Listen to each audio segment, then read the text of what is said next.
only thing we can be sure of about the future is that it will be absolutely fantastic. 5, 4, 3, 2, 1.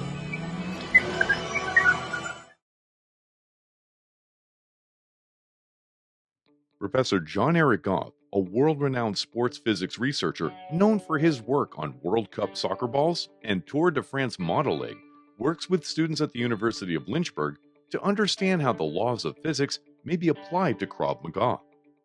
Krav Maga is a self-defense and fighting system that also borrows from various other disciplines. Krav Maga combines realistic fight training and is known for its efficiency in real-world situations. Professor Goff's research uses the idea that we are all constrained by the laws of physics. According to his investigations, it's possible to apply some of the same physics principles that are used to understand atoms and the cosmos to the moves in Krav Maga. In his second book, Professor Goff connects the ideas behind advances in technique to evolution by natural selection. Professor Goff's book is free of equations and instead focuses on intuitive physics. Anyone can learn from his book, even those with a fear of math. The Physics of Krav Maga by John Eric Goff is available now. And it's my great honor to be speaking to John Eric Goff, who is the author of this wonderful new book called The Physics of Krav Maga. And we will get into what is Krav Maga and why are we talking about it on Into the Impossible. But let me first introduce John. John is a professor and the chair of the physics department at the University of Lynchburg in Virginia. He's the author of Gold Medal Physics, The Science of Sports, and he holds a black belt in karate and a purple belt in Krav Maga. Now, John, first for our listeners maybe wondering, why are we talking about this strange Hebrew words called Krav Maga? Can you explain what is Krav Maga and why is it of possible interest to anyone in science? So Krav Maga is one of the fastest growing martial arts systems in the U.S. I think people are starting to notice the occasional billboard now with a Krav Maga advertisement. And in Hebrew, it means contact combat. And the idea is to combine many different disciplines from boxing to other forms of martial arts. And the system developed in the 1930s by Lichtenfeld, who in Bratislava was trying to get some of these Jewish neighborhoods protected. There were some violence going on at the time, some anti-Jewish violence. And it developed out of that desire to protect the neighborhoods. And the idea is to take several fighting techniques from all kinds of different systems and combine them into one really good system that emphasizes street fighting and up close and using offense and defense at the same time. So it's a pretty powerful system. It's quite fun to train in. Yeah, so a lot more people might be familiar with karate, which you're also a master, a black belt level practitioner of. I am only a yellow belt in Krav Maga, but I also practice it. And I found it invaluable to, kind of maintaining a healthy mind. I think part of being having a healthy mind is having a healthy body. And as you said, it's a lot more practical in some sense, or focused on tactics for actual combat, which is a little bit different than karate. And you make this distinction in your book. And I wonder if you could just explain a little bit, being such a high-level expert in both disciplines. Can you talk about what is the difference between karate, which people might be familiar with from the movies, and Krav Maga, which, as you say, is rapidly growing in popularity, but maybe less familiar to the listeners? So one of the things we do when we train in karate is we practice these very elegant katas. And kata in Japanese just means form. And the techniques are used in the katas, punches, kicks, all kinds of various spins. Various techniques are used to comprise the katas. But the idea is to do these things with enough repetition and enough in sequence that you might be able to use them in an actual fight. Krav Maga doesn't really have you doing a bunch of katas during your training. It's very up close. We train with knives, with guns, hostage situations, terrorist situations, all kinds of pretty scary stuff. And it might be considered a little bit more realistic, a little bit more real world. That's not in any way to disparage any other martial arts system or to, take away from what they could possibly provide you in the form of self-defense. But I think the aim and the goal of Krav Maga is just, hey, I've only got an hour or two a week to devote to going to class. And, I want to start getting into the nitty gritty and learn some things that can, really help defend myself if I ever have to use it. Now, this book, you talk about throwing yourself into your work. So you're depicted in the book in many different scenarios where you are seemingly facing almost a mortal danger. In fact, there's one, I don't want to give a spoiler alert. It's not a typical narrative type book, but you do go into the very end and you talk about some principles that are extremely, are deadly serious. Actually, you talk about hostage situations. And this is showing your teacher. This is Mr. Abercrombie, and he is he's the owner and founder of what's the name of the studio in Lynchburg that you guys? Clifton Abercrombie is my instructor. He's one incredible instructor. He's the I can't give him a loud enough shout out.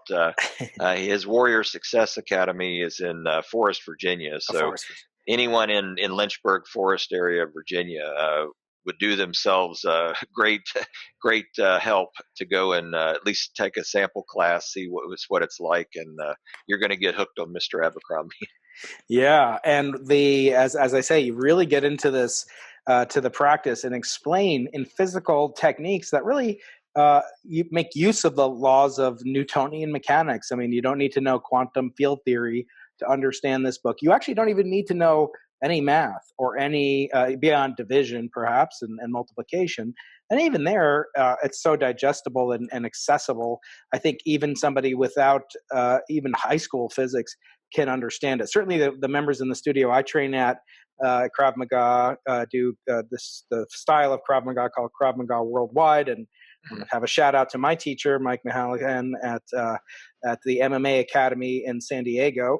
And he is also a master practitioner, many level black belt. And the thing that I always take away is how serious they take it, but they also make it fun, and and it's an enjoyable exercise. It doesn't have to be about deadly arts and saving your life, but it can. And that's what's so important for those of us with kids. I'm sure in your studio and Mr. Abercrombie's studio, they also have classes for children, and to avoid all these awful things we hear about, and at least at MMA Academy, there are classes for kids to avoid, escape, evade, etc. Some of the situations that unfortunately become modern reality. Well, my two wonderful daughters, Emily and Abby, got me interested in karate back in 2012, and that's when I first met my instructor. And a year later, he started these Krav Maga classes, and they were held at night, and they were only for adults. I think the idea was the karate classes gave more opportunity to learn some life skills. There would be a monthly skill on, for example, integrity, or building up your confidence, or respecting people, or honesty. These types of skills that would come out in the training as well as being talked about directly. The evening classes, where we're using things like guns and knives and hostage situations, that I don't know that it was necessarily that we're trying to avoid scaring the kids, but we're trying to be a little bit more realistic, and maybe the language might pop out from time to time to make it even more realistic, but try to get the situation where we're training in an environment where we feel a little bit of stress. And I think that worked better without the younger kids. Mm-hmm. But certainly any a teenager, probably 16 or older, I think could easily take a Krav Maga class. Yeah. It's we talk a lot about maintaining situational awareness.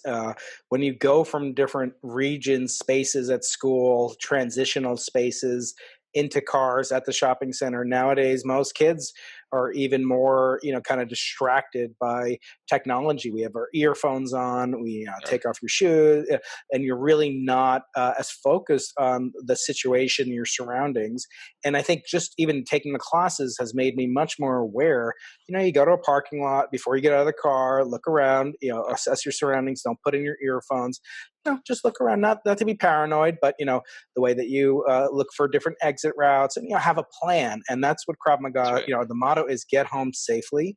And I feel like your book, for as sort of a vector, to use a physics or Yeah. biological analogy, that it gets people interested into possible techniques that could save their life, but they may not be aware of how many physical principles they're employing as they do that. And as I say, you throw yourself so commendably into the work and do stuff that I can't envision personally doing for my book. I had to go to the South Pole or whatever, but I didn't have to get punched in the face. And here's a picture of Oh yeah. Professor Goff getting his clock. Well, there's a cute story about that picture because the lady who's punching me is Mhm. a colleague of mine now, Dr. Chris Foreman, who actually was a former student of mine. So she Oh, probably had a chance to take out a little frustration on an old grade or something that maybe she didn't like. But yeah, I mean, I was very curious to know what the headgear would provide in the form of perfection, what kind of acceleration my head would feel. And it felt about 4G's worth of acceleration. And, that's not quite to the level of, what you'd get as a concussion risk, but, it's enough to ring your bell a little bit yeah. and stun you. And, I do want to pick up on something you'd said earlier about not having, equations and things like that in the book. Even an instructor of Krav Maga is likely talking to students who, even if they're passionate about it a couple times a week, they've got jobs and other careers and families and this kind of thing. And the instructor realizes that the student is not likely to have the same level of passion and commitment and time to devote as the instructor is. And I mean, I feel the same way as a university teacher when my students are working on physics problems and that kind of thing, or doing research with me. The idea is they're not all going to become university professors. They're not going to devote their lives into physics. So when you're teaching something like physics or teaching Krav Maga, I mean, you have to have a mindset that you want to provide somebody something very helpful in a half hour, whatever time frame you've got them, and not expect them to go off and have the same love and passion that you do for the field. So the really good instructors, and my instructor's one. I mean, he's got multiple black belts in all kinds of different disciplines, from Aikido and a karate and Krav Maga. And I mean, he's very dedicated to martial arts and trains in multiple fields, but he can take somebody who's middle aged, out of shape, not very flexible, and start doing things that you start gaining a little bit of confidence. That's right. And that's the idea behind teaching some physics principles in the book. I want to stay qualitative, and I want to stay conceptual, and I want to rely on something that I think is important, which is intuitive physics. Right. And even if somebody's never heard of a differential equation or Newton's second law, or if you really want to get into the quantum mechanics and start talking about the Dirac equation and all kinds of interesting things that I love to play with, if they don't have any of that training or background, they're used to getting, at some point in their life, they've fallen down. I mean, they know what happens when their balance is disrupted. They know what happens when they spin around. They might get a little dizzy. They might get a little disoriented. So they already have a lot of intuition just growing up in an environment that humans have evolved in.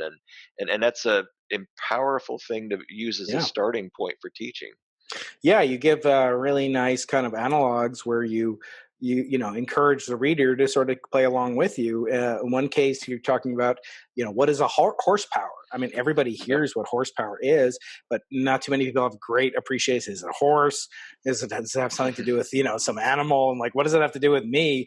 But you get this example of going up a flight of stairs with your weight, carrying a certain amount of mass, and how quickly that's done, and it's extremely intuitive. And I think that's the thing that I want to get to.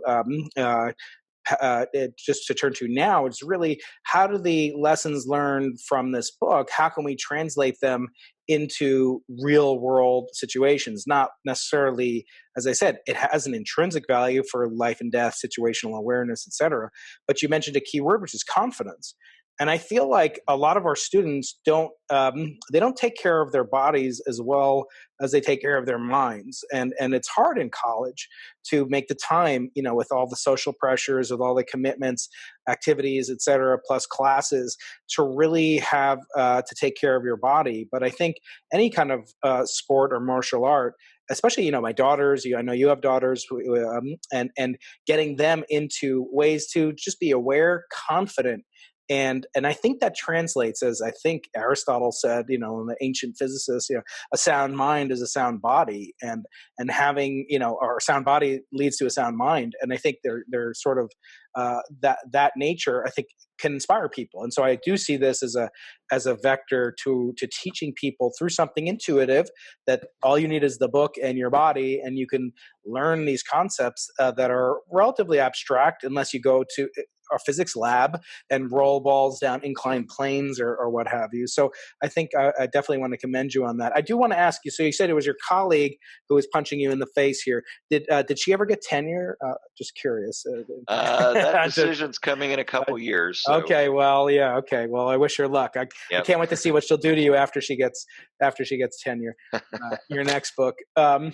It's funny, the great sage Mike Tyson said, "Everybody has a plan until they get punched in the face." Yep. Now, I mean, when you have experienced these kinds of situations where the stress level, as you say, has amped up, have you noticed any translation through into your day job, which is, the chairman of a department is an extremely stressful job where you've got to work on all the elements that come into play, as you talk about in the book.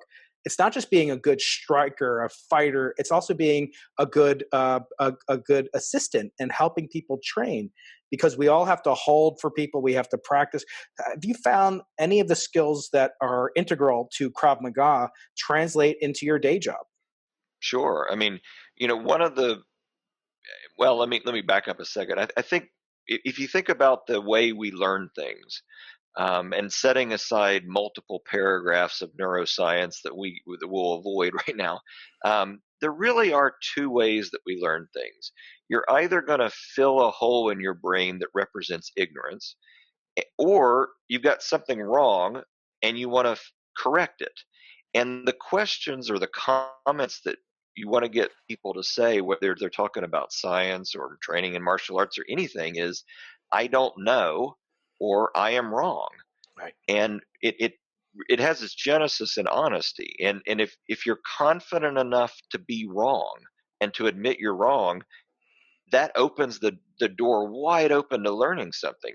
And if you say, "I don't know something, I'm ignorant about something," well, now you can fill that void with a lot of information. You can go out and test things yourself. So when you're talking about all the different things that we teach in a physics setting, when I'm working with my research students and we're modeling the Tour de France every year, we're working on testing for the World Cup soccer balls that we do for the balls that were used in Russia recently, and then back in Brazil. The teamwork and the humbleness that comes from saying, "I don't really understand how this works and I want to figure it out. I want to discover something." And then you take that into the classroom, and your instructor there is trying to teach you something, and you say, "I don't really understand this. I'm going to hold up my hand and get it my money's worth and say, we need to go through this again." And you do the same thing in class, Right. or you could do the same thing at a board meeting. I mean, you do the same thing interacting with colleagues or working in teamwork. If you can provide something to the team that's beneficial and helpful, and then somebody else says, "I don't understand," you have a little more respect for that person, because that person was listening to you, didn't quite follow what you had to say, had the nerve and confidence to say, "I don't care if people think I'm ignorant about something or I didn't get something. I'm going to better myself and try to improve and my understanding." And you really develop respect for people who do that. Yeah, absolutely. And I feel like, these skills translate so well. And again, thank you for this wonderful book that will undoubtedly influence people to, if not explore Krav Maga per se, but to seek out ways to develop these tools and just really, as you say, fill in these lacunae in their in their own development, and that will translate. I always say that's the one force that's really difficult to measure. It's leverage. I mean, Yeah. you leverage these skills into the classroom, into the faculty meetings, into a board meeting. If you're an entrepreneur, we have a lot of listeners out there who do venture capital, who do do drug development, things completely different from Krav Maga or physics. And as I was reading your book, I felt like there were so many lessons that could actually form the basis of a self-help book, or surprisingly really translate far beyond the world of physics, but in particular to physics. So, for example, there's topics that I just highlighted in the book about, fitness. So again, enhancing your fitness will lead to a more sound mind, I think, as well. Having balance, both maintaining your own balance, and as you talked about, like getting up after you fall down, things like that. Resiliency, and teaching people this the skill of, you get knocked down. If you expect it, as Mike Tyson said, as I said a few minutes ago, you have a plan until you get punched in the face. Well, what do you do after that? Now you have a plan, right? Or now your plan has changed. So how do you implement that? You're a contractor, construction worker, things change. And that's part of what I say my job is, and I'm not a chairman of the department. I don't have that particular brand of masochism that I think it takes to be a chairman. But anyway, once we get into our jobs, I really feel like part of our job is being a fireman or a firewoman, putting out these fires and anticipating and kind of what's going to happen in the future. And I think one lesson that even though about most of the book is about Krav Maga per se, there are these lessons that can translate into students, in particular undergraduates. And including things like cooperation, which you wouldn't think, these guys, beating each other up, like, are they cooperating? Yes, they are, right? They're actually cooperating, aren't they? So, yeah, I mean, cooperation is definitely part of it. I mean, we grew up as predators, our species did, so our eyes are forward facing, and it's nice if you got someone to kind of look behind you and kind of have your back if you're ever in a bad situation. So definitely these skills that we're talking about in a Krav Maga class, where you're trying to problem solve. Someone's coming at you with a knife, or you're stuck between cars, or whatever it is, you've got a problem to solve, and you got to do it quickly. And if you are used to solving problems, whether it's in a business setting or in a physics setting, you're trained in tossing out superfluous information. I don't care that the car's pink. I mean, there are certain details you might have in your mind, but you start realizing, what I really care about is maybe that thing can block my attacker while I'm running away or something. You start strategizing your exit. You start thinking about, wow, this guy coming at me, he's pretty buffed, and he's got a knife sticking out of his pocket. I mean, my best defense might be to just run as fast as I can, and you start assessing things very quickly like that, and trying to fight that tendency that I think a lot of us would have, to freeze. Mm-hmm. Yeah, exactly. So I think it's so interesting to see what of these skills, many skills are not transferable. Like I don't think if I had, a decade of painting class practice, I'd ever be able to paint something beyond a stick figure. Although I did do this painting. Yeah, no, I didn't. No. But do you think these skills in particular, as we say, they translate? How hard or easy is it to learn a martial art like Krav Maga or karate? Certainly it's something that can be taught. The question is, how does the typical process work, and how does it compare to teaching and learning physics? Well, in my Krav Maga class, I'm going to see, students in there at various stages of their training. Some of them are going to be very new, haven't even put on a white belt yet. Mm-hmm. I'm going to see other ones who are, advanced been doing it for years. They're going to be much more fit. They're going to be people who are going to be overweight, including myself. If I let myself go for a couple months and don't get to class enough because I'm too busy researching or whatever. I mean, the thing is, there are all kinds of different body types and people with different levels of dedication, and they're all kind of jumping in at the deep into the pool, really. They're, even the person who's just starting out, maybe it's someone's first class, you don't start on page 1 of the manual. I mean, you're showing up and you're just doing whatever's being taught that day in class, and it might be gun defense, or it might be an attack with a knife or something.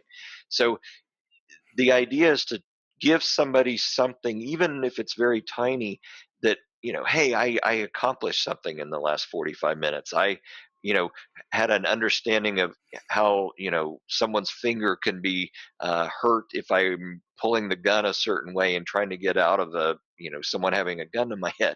I mean, just something tiny. Doesn't mean you're going to go off after one class and be, the next Bruce Lee, but you're going to be able to at least start thinking in your mind, okay, I've got an option. I've got something to think about if, you never want to be in a harrowing situation like that. But if you ever are, maybe you've got an option that can help you. That's and it's right. the same thing in a physics class. I tell my students that all the time, the value of a liberal arts education. I mean, you've got to exercise your mind in many, many different ways, and it goes beyond, physics. You've got to learn, to communicate with people and convey ideas, and you've got to be able to structure and organize. Maybe you're setting up a meeting. Maybe you're setting up a project with you're going to lead a team of employees doing something. I mean, there are certain things you got to think about, maybe even outside the box sometimes, that can be very helpful to you and very helpful to your team. Absolutely. Yeah. So speaking of of students and physics education, talk to me a little bit about Lynchburg, University of Lynchburg, and Sure. what it's known for, and what kind of programs that you have there for potential prospective undergrads. So we were founded in 1903. It's been a while.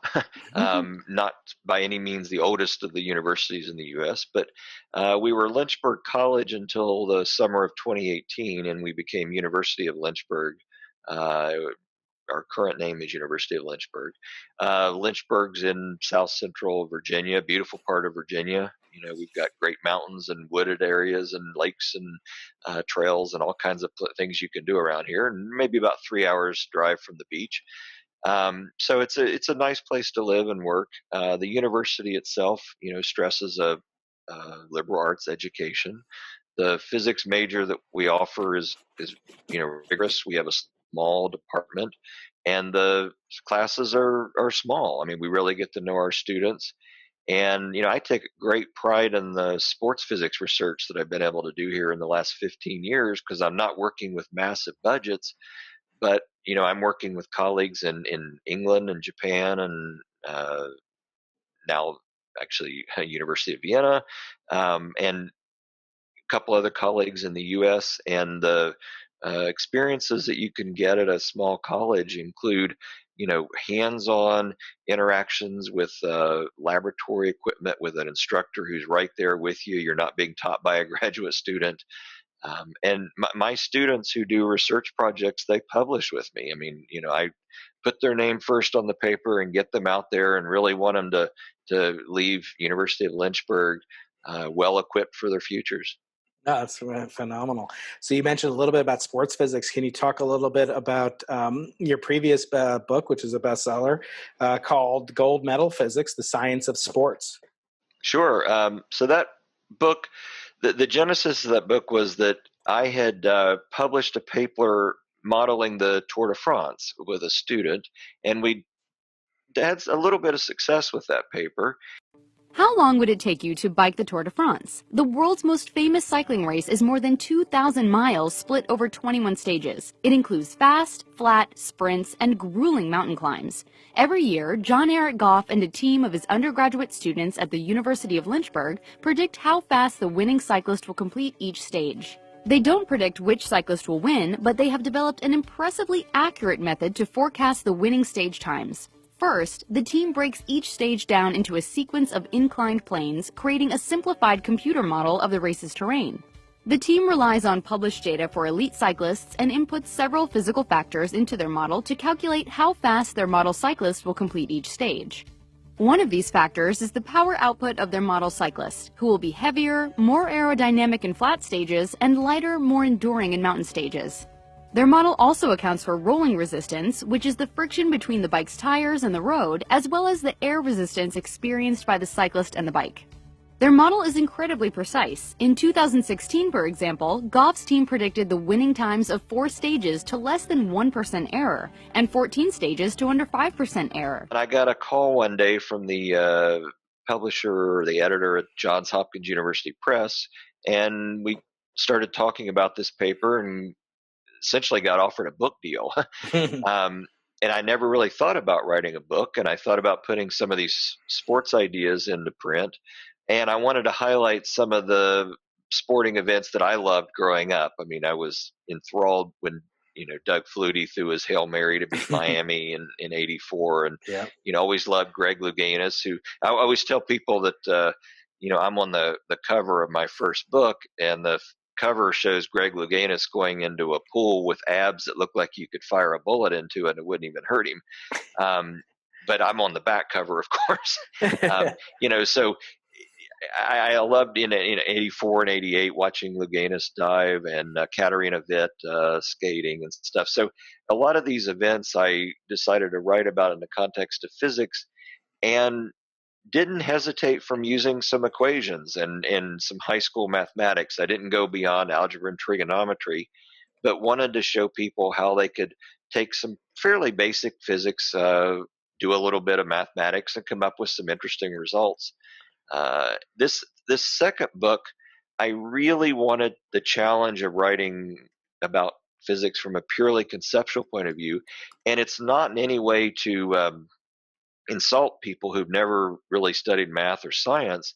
I'm not talking down to them. I can assure people that the crutch of using mathematics is very powerful, especially when you're right out of graduate school. You can point to an equation and there's safety there because they're well obeyed rules, and you don't have to think of analogies and all this thing. But when you're really trying to talk to the general public, and I really tried to put science on the sports pages in my career, you want to be able to convey, science is a fantastic tool for helping us understand the world. And it's not just sports. I mean, it's anything. We're living longer. We're enjoying our lives more because of what science has been able to provide us.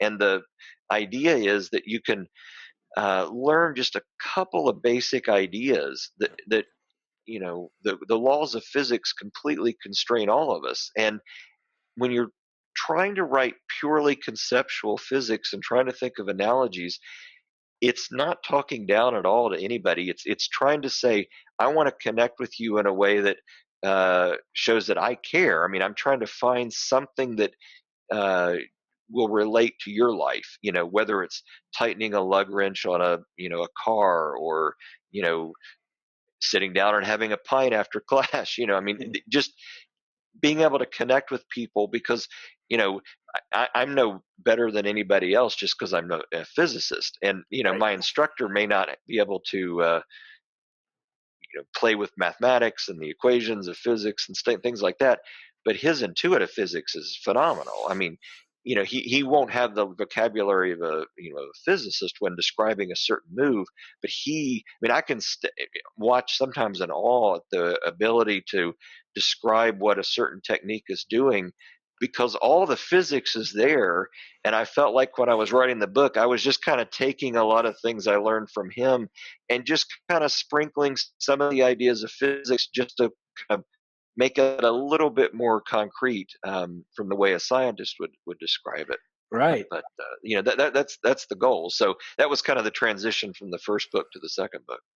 Oh, that's great. Well, we're going to finish up soon. I know you've got a busy schedule to keep as chair.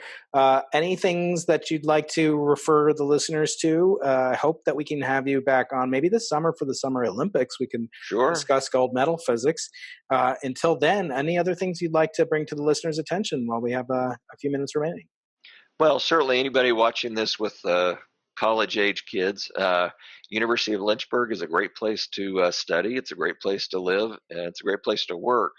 I am not shy at all about telling my kids in the first year class, if you are really interested in something and you want to get involved in research, we'll do it. I mean, I've gotten kids going into research the summer after their first year. So, the idea is, hey, you may not know all the physics you need, but if you have a passion to do something, we're going to make that thing, blow up. I mean, we're going to do something fantastic with it. So. Yeah, and you might get a chance to live out every student's dream of punching their professor in the face. John. Sure. we might temper that a little bit. That's right. Maybe your next book should be the physics of making pasta or something. A little less contact. Yeah. But I commend you so highly on this wonderful book. John Eric Goff, best-selling author of Gold Medal Physics, as well as the Physics of Krav Maga. Can't wait to have you back on again, John. Thank you so much for introducing us to your wonderful university and to the research that you guys are so heavily invested in. Thank you so much, and we hope to talk to you again soon. Thank you, Brian. I really enjoyed it.